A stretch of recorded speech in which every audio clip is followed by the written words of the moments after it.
सुनो मुख्यमंत्री, मैं फलस्तीन का झंडा तिरंगे के साथ लगा के आया हूं। मैं फलस्तीन के लिए खड़ा हूं और खड़ा रहूंगा इंशाअल्लाह ताला। फलस्तीन सिर्फ मुसलमानों का, अरबों का मसला नहीं, फलस्तीन इंसानियत का मसला है। गांधी ने कहा था कि यह फलस्तीन अरबों का है। जिस तरह अंग्रेजों के लिए बरतानिया है, फ्रेंच के लिए फ्रांस है, यह अरबों की जमीन है, यह अरबों की जमीन है, गांधी ने कहा था। से सलाहुद्दीन आएगा जब तुम जिना करते हो? कहां से सलाहुद्दीन आएगा जब तुम अपने हाथ से अपने भाई का कत्ल करते हो? कहां से सलाहुद्दीन पैदा होगा जब हमारी बेटियां गुनाह करती हैं? सलाहुद्दीन कैसे पैदा होगा?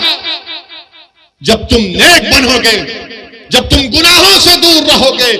अल्लाह तेरी पूरी कायनात में कोई ऐसा नहीं है जो इन गरीबों की मदद कर सके, मगर अल्लाह तू जमीन व आसमान का खालिक है, तेरे खजाने में कोई कमी नहीं आएगी। अल्लाह तू कुन फयकून फरमा दे परवरदिगार। अल्लाह उनको कोई खाना नहीं दे रहा, अल्लाह तू रज़्ज़ाक़ है, उनको रिज़्क़ दे दे। अल्लाह कोई इनको पानी नहीं दे रहा, तो आसमानों से बारिश को बरसा दे। अल्लाह इनके पास दवा नहीं है, तू शाफी है, अल्लाह उनकी शिफात फरमा दे। परवरदिगार आज इस जमीन पर जो लोग हक के लिए काम कर रहे हैं उनकी मदद फरमा। अल्लाह जालिमों के जुल्म से छुटकारा दिला दे। अल्लाह तशद्दुद को खत्म कर दे। हमारी अल्लाह से दुआ है कि अल्लाह नबी करीम सल्लल्लाहु अलैहि वसल्लम के सदक़े तोफैल में फलस्तीनियों की मदद फरमा। अल्लाह उस इलाके को अमन का गहवारा बना दे। कि गाजा में खून रेजी हो रही है, गाजा में नस्ल कशी हो रही है, गाजा में मीडिया ने रिपोर्ट किया कि 6 दिन के अंदर 6000 बम ज़ायनिस्ट ताकतें बरसाई हैं। इजराइल गाजा में एक छोटी सी जगह है, गाजा 20-21 लाख की, 6 दिन में 6000 बम गाजा पर गिराए गए हैं। और वही जब आईसिस से मुकाबला कर रहे थे पूरे ममालिक, ये पूरा आईसिस कोएलिशन के नाम से था, तो वो लोग 1 महीने में 2500 बम आईसिस पर गिराए थे और गाजा में 6 दिन में 6000 बम गिराए गए। आप अंदाजा लगाओ, अगर यहां पर कोई 10 मिनट तक सिर्फ पटाखे फोड़ना शुरू कर देगा तो आप 2-3 मिनट के बाद बोलेंगे कि भाई बड़ी बेचैनी हो रही है, बस करो।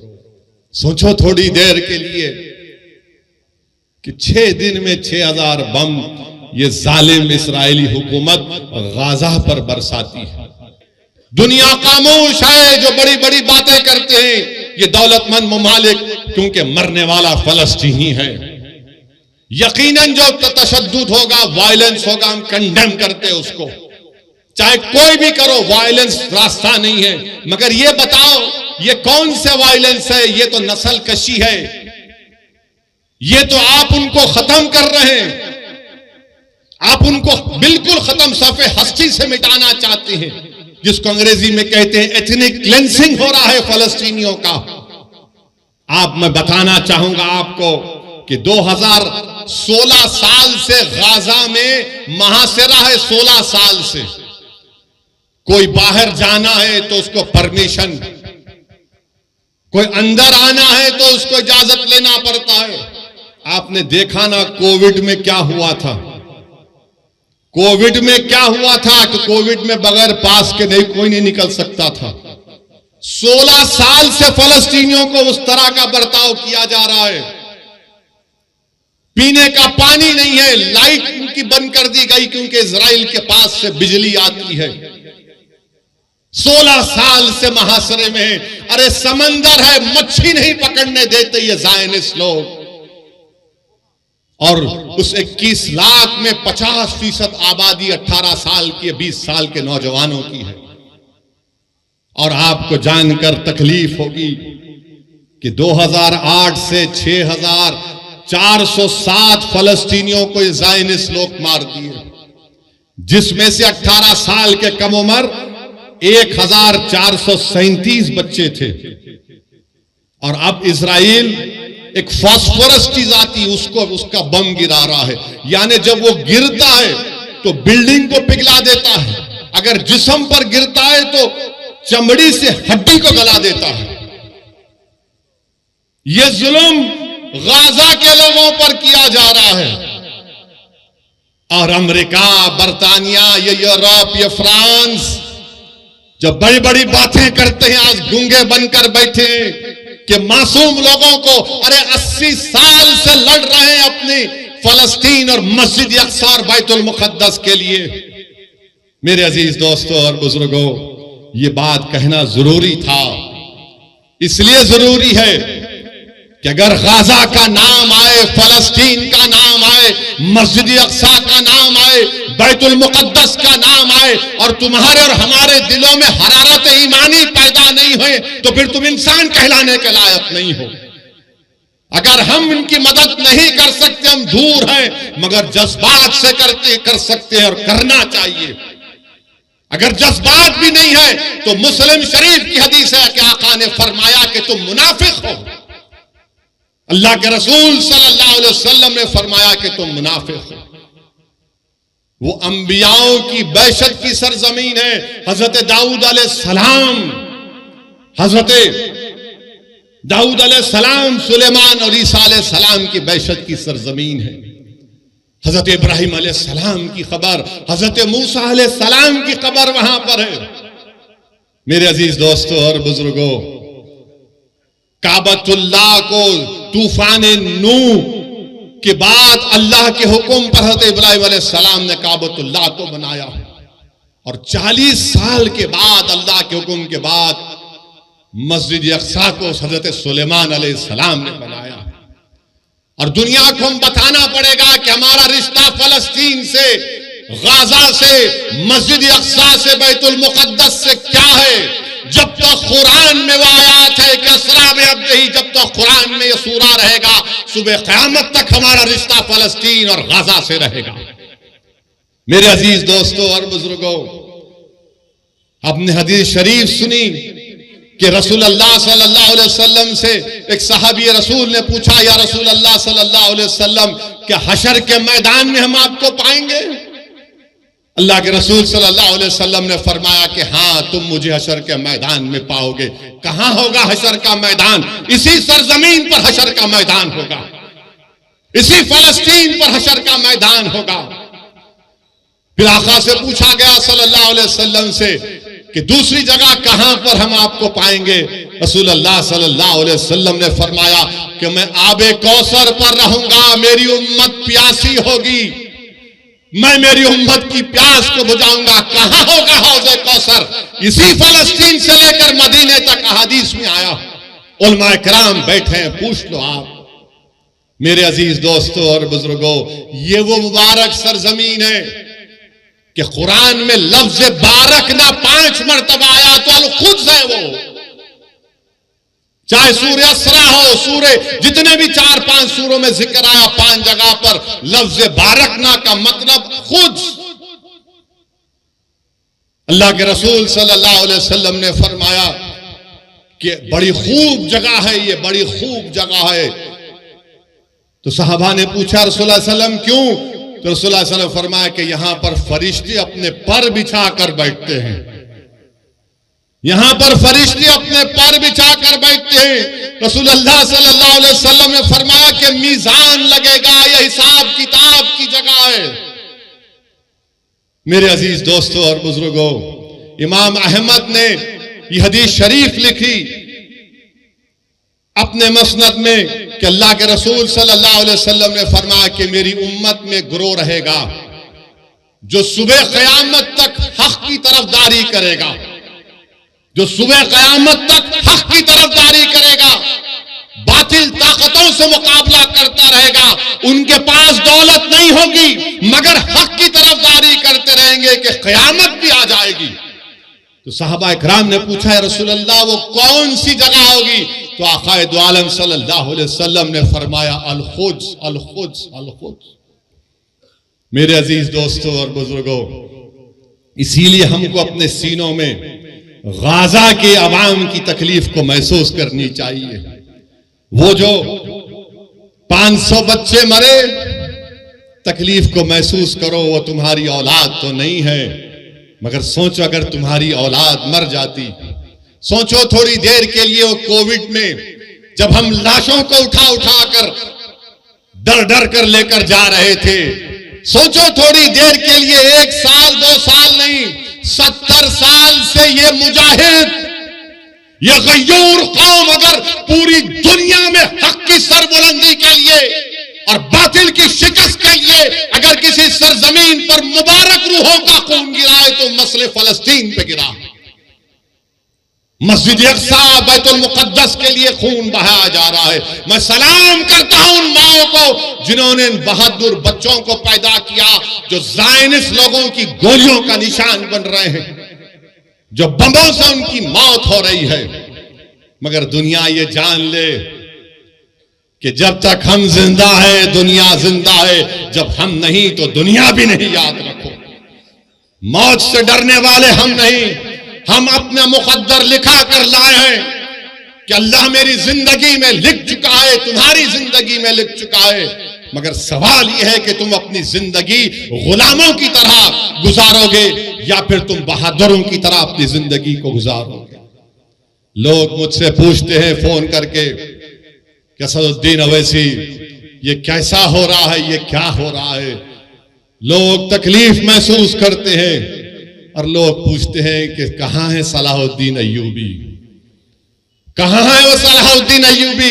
अरे तुम अपनी औलाद की क्या तरबियत कर रहे हो? कहां से सलाहुद्दीन पैदा होगा जब बाप अपनी औलाद के सामने अपनी मां की बेइज्जती करेगा? कहां से सलाहुद्दीन आएगा जब तुम बेटे के सामने, औलाद के सामने अपनी बीवी से गलत बर्ताव करते हो? कहां से सलाहुद्दीन आएगा जब नौजवान गुनाह करते हैं, जिना करते हैं? कहां से सलाहुद्दीन आएगा जब तुम जिना करते हो? कहां से सलाहुद्दीन आएगा जब तुम अपने हाथ से अपने भाई का कत्ल करते हो? कहां से सलाहुद्दीन पैदा होगा जब हमारी बेटियां गुनाह करती हैं? सलाहुद्दीन कैसे पैदा होगा जब तुम नेक बनोगे, जब तुम गुनाहों से दूर रहोगे, तुम रसूलुल्लाह सल्लल्लाहु अलैहि वसल्लम से बेपनाह मोहब्बत करोगे तमाम चीज और दुनिया से बढ़कर। सलाहुद्दीन अय्यूबी जिंदगी में जब तक बैतुल मुक़द्दस मस्जिद अक्सा पर कामयाबी हासिल नहीं किया, उसकी पेशानी पर बल रहता था। बास जगह मैंने पढ़ा कि सलाहुद्दीन अय्यूबी जब तक फलस्तीन पर कामयाबी हासिल नहीं किया वो मुस्कुराता नहीं था। लोग उससे बोलते थे, सलाहुद्दीन तुम मुस्कुराते क्यों नहीं हो, तुम्हारी पेशानी पर बल क्यों नहीं आता? तो सलाहुद्दीन कहता था कि क़िबले अव्वल हमारा रहा है। 17 साल रसूलुल्लाह सल्लल्लाहु अलैहि वसल्लम ने क़िबला बनाया, वो जगह जहां पर आक़ाए दो आलम सल्लल्लाहु अलैहि वसल्लम जमीन से आसमानों पर अल्लाह का जाकर दीदार करे, उस जगह पर जब तक हम कामयाबी हासिल नहीं करते, सलाहुद्दीन कैसे मुस्कुराएगा? सलाहुद्दीन के पेशानी से बल कैसे जाएगा जब क़िबले अव्वल मेरे साथ नहीं है? मेरे अजीज दोस्तों, बुजुर्गों, नौजवानों, तुम आज आराम से हैदराबाद में बैठे हो, तुम्हारे घरों पर बम नहीं गिर रहे हैं, तुम्हारे भाइयों का कत्ल नहीं हो रहा है, तुम बेघर नहीं हुए हो अल्हम्दुलिल्लाह।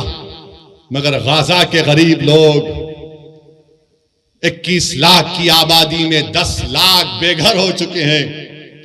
और ये जालिम इजरायली हुकूमत चाहती है कि इन तमाम गाजा के लोगों को खाली करा दिया जाए और उसको सिक्योरिटी जोन बनाकर इनको सीनाई के सहरा में ले जाकर छोड़ दिया जाए। कोई दुनिया खामोश है, सन्नाटा है।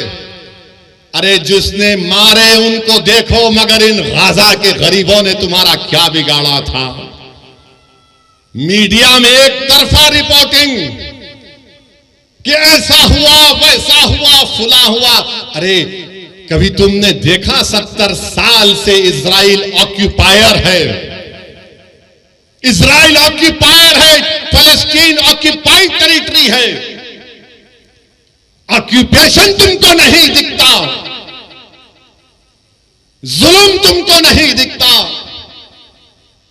बताओ, जिसके पास कमजोर है, जालिम जुल्म कर रहा है तो जालिम का साथ दिया जा रहा है, और जिसको बेघर कर दिया गया। आपको मालूम कब मसला पैदा हुआ? 1918 में। समझाने के लिए कह रहा हूं नौजवानों, जब तुम अब बड़े हो गए, ये मुस्तकबिल तुम्हारा है नौजवानों। 1918 में यही ज़ायनिस्ट लोग वहां पर गए, बरतानिया से साजबाज किया और 1918 से फलस्तीनियों को भगाने का प्रोग्राम बनाया। और फिर 13 मई 1948 में 18 से लेकर 48 तक फर्स्ट वर्ल्ड वॉर हुई। उसके बाद से तरीके से, साजिशों से फलस्तीनियों को मारा गया, भगाया गया। और उसके बाद क्या हुआ? 20-25 साल के अरसे में, जिसको फलस्तीन की तारीख में नकबा कहते हैं, कितने लोग बेघर हो गए? 1.5 करोड़ फलस्तीनियों को भगा दिया गया। और फिर 67 की जंग हुई तो हमने मस्जिद अक्सा को खो दिया, उस मुबारक जगह को खो दिया जहां पे आकाए दो आलम सल्लल्लाहु अलैहि वसल्लम तमाम रसूलों और नबियों की नमाज इमामत की थी। और उस वक्त से वो फलस्तीनी लड़ रहे हैं।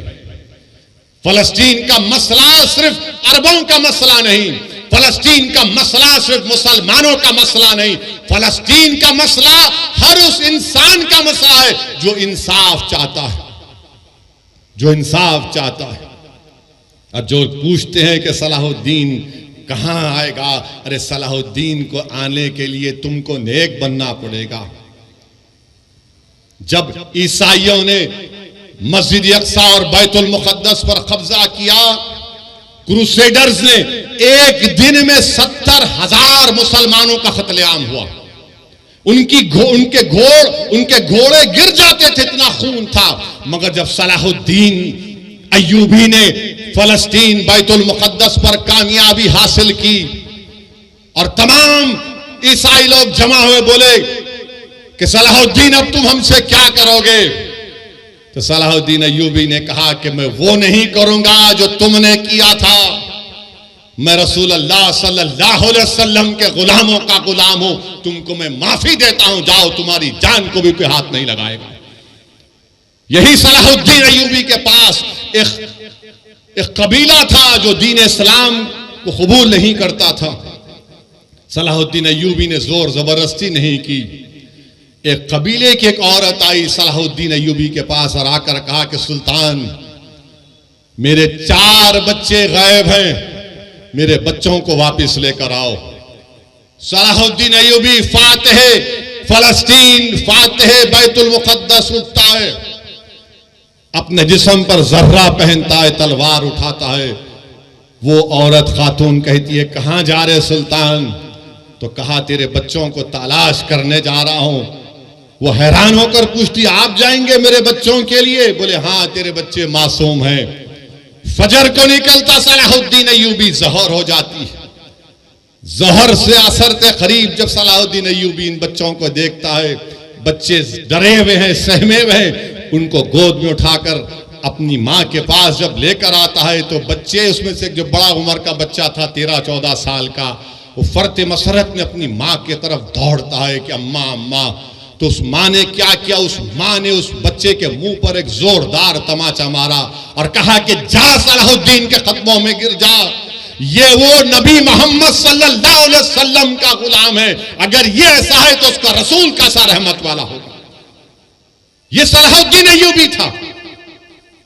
मेरे अजीज दोस्तों और बुजुर्गों, नौजवानों, इसीलिए कह रहा हूं कि तुमको नेक बनना पड़ेगा। और याद रखो इस बात को, जब तुर्कों की हुकूमत थी, सल्तनत उस्मानिया की हुकूमत थी, तुम्हारा ख्याल यह है कि तुम्हारा मिजाज ये है कि तुम अपने फोनों पर, टीवी पर अर्तुगरुल देखकर खुश हो जाते, तुम उस्मान का सीरियल देखकर खुश हो जाते, मगर क्या तुमको मालूम कि जब तक 400 साल तुर्कों की हुकूमत थी, मस्जिद अक्सा हमारे पास थी, मगर जब तुर्कों से इख्तिदार इत्तेहाद जब कमजोर हुआ, कबीलों की बुनियाद पर,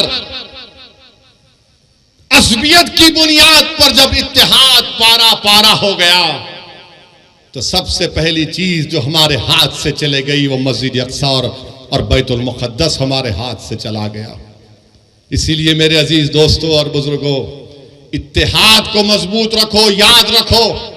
तुमको हम तमाम, मुझसे तुमको नफरत होगी, मगर मेरी और तुम्हारी ख्वाहिशों से ज्यादा और अहमियत का काम इत्तेहाद है।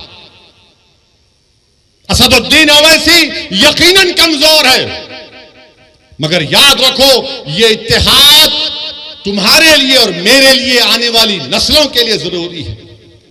हमने इत्तेहाद को खोया तो मस्जिद अक्सा निकल गई हमारे हाथ से, मस्जिद अक्सा हमारे हाथ से निकल गई। तो इत्तेहाद को मजबूत रखो। बुजुर्गों, नौजवानों, मेरी इज्जतदार मां और बहनों, इस गुनाहगार की गुजारिश यही है कि अपने इत्तेहाद को मजबूत रखो। तुम्हारा इत्तेहाद कमजोर होगा तो ये तारीख तुमको बता रही है कि हमने क्या खोया। हमने क़िबले अव्वल को खो दिया। मगर लाखों सलाम वो गाजा के बहादुरों पर, जो गाजा के बहादुरों पर जो आज भी लड़ रहे हैं, कल भी लड़ेंगे। मगर हम हमारे वजीर आजम से कहना चाहेंगे कि मोदी जी रोको जो गाजा में जुल्म हो रहा है फलस्तीनियों पर। आपने कहा कि India stands in solidarity with the Palestinian people, तो सॉलिडारिटी दिखाओ। रोको उन लोगों को। 21 लाख में से 10 लाख लोग बेघर हो चुके हैं। वो शैतान नेतन्याहू जालिम है, वॉर क्रिमिनल है, वो जो ढकेल रहा है फलस्तीनियों को, ढकेल रहा है कि घरों को बर्बाद, 6000 बम गिराए गए। हम भारत के वजीर आजम को बताना चाह रहे कि महात्मा गांधी ने क्या कहा था। गांधी ने कहा था कि ये फलस्तीन अरबों का है। जिस तरह अंग्रेजों के लिए बर्तानिया है, फ्रेंच के लिए फ्रांस है, ये अरबों की जमीन है, ये अरबों की जमीन है, गांधी ने कहा था। मगर अफसोस की बात यह है कि आज हमारी हुकूमत खामोश बैठी हुई है। क्यों खामोश बैठी हुई है? अगर हम पूरी दुनिया में एक सुपर पावर बनना चाहते हैं, अगर हम अक़वाम मुत्तहिदा की सिक्योरिटी काउंसिल में मेंबरशिप चाहते हैं वोटिंग राइट के साथ, तो फिर हमारी हुकूमत को, हमारे मुल्क को ये जो वार क्राइम्स इजराइल कर रहा है उसकी मजम्मत करनी चाहिए। जो फलस्तीनियों को गाजा से निकाला जा रहा है उनकी मदद करनी चाहिए, रोकना चाहिए। अरे उनको पानी दो, दवा दो, लाइट दो। ये कौन सा जुल्म है कि तुम उनको मार रहे हो?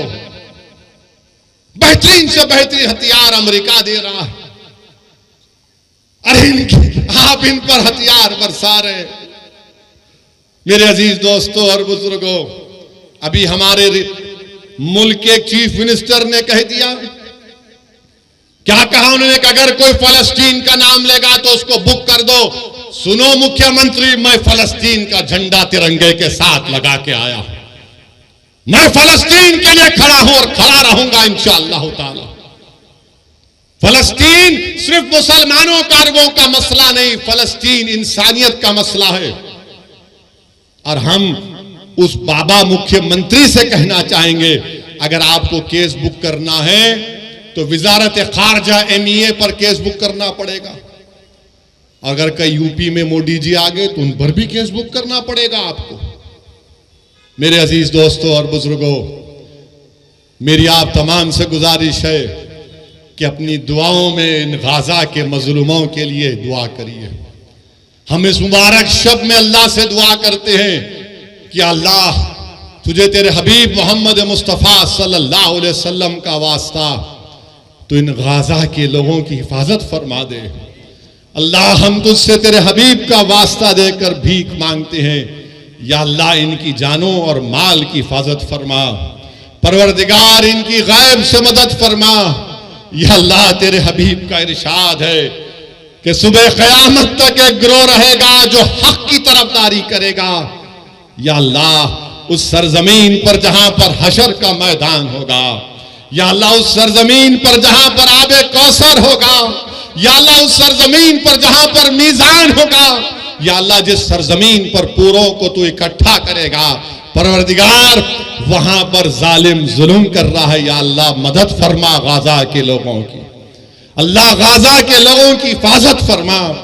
परवरदिगार तुझे तेरी रहमत का वास्ता अल्लाह तू रहम फरमा दे। अल्लाह तेरे आपके पास 70 माओं की मोहब्बत है। परवरदिगार जो हजारों की तादाद में लोग मर रहे हैं, जो बच्चे मर रहे हैं, अल्लाह उन माँ बाप को हिम्मत दे। अल्लाह उनकी हिफाजत फरमा। अल्लाह तेरी पूरी कायनात में कोई ऐसा नहीं है जो इन गरीबों की मदद कर सके, मगर अल्लाह तू जमीन व आसमान का खालिक है। तेरे खजाने में कोई कमी नहीं आएगी। अल्लाह तू कुन फयकून फरमा दे। परवरदिगार अल्लाह उनको कोई खाना नहीं दे रहा, अल्लाह तू रज़्ज़ाक़ है, उनको रिज़्क़ दे दे। अल्लाह कोई उनको पानी नहीं दे रहा, तो आसमानों से बारिश को बरसा दे। अल्लाह इनके पास दवा नहीं है, तू शाफी है, अल्लाह उनकी शिफात फरमा दे। परवरदिगार आज इस जमीन पर जो लोग हक के लिए काम कर रहे हैं उनकी मदद फरमा। अल्लाह जालिमों के जुल्म से छुटकारा दिला दे। अल्लाह तशद्दुद को खत्म कर दे।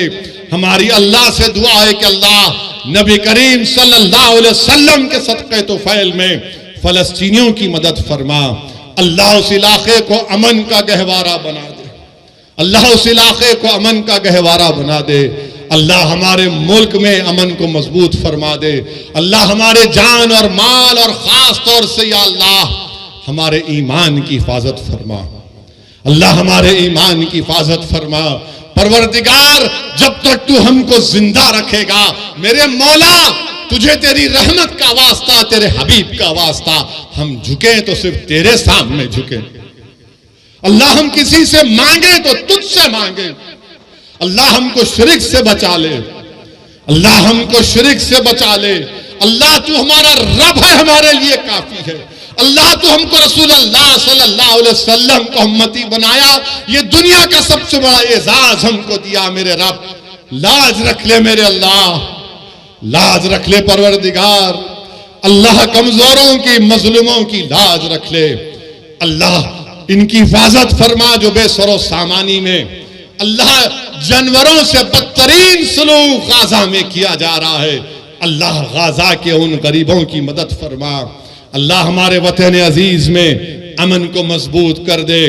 जालिमों के जुल्म का छुटकारा दिला दे। अल्लाह जो लोग हक के लिए मेहनत कर रहे हैं, अल्लाह उनको कामयाब कर दे। अल्लाह हमारे इत्तेहाद को मजबूत फरमा। परवरदिगार हमारे इत्तेहाद को मजबूत फरमा। अल्लाहुम्मा सल्लि अला सय्यिदिना मुहम्मदिन अब्दिका रसूलिका रब्बि उम्मिल आलि सहबि सल्लिम। सुभान रब्बिका रब्बिल इज्जति अम्मा यसिफून व सलामुन अलल मुरसलीन वल्हम्दुलिल्लाहि रब्बिल आलमीन।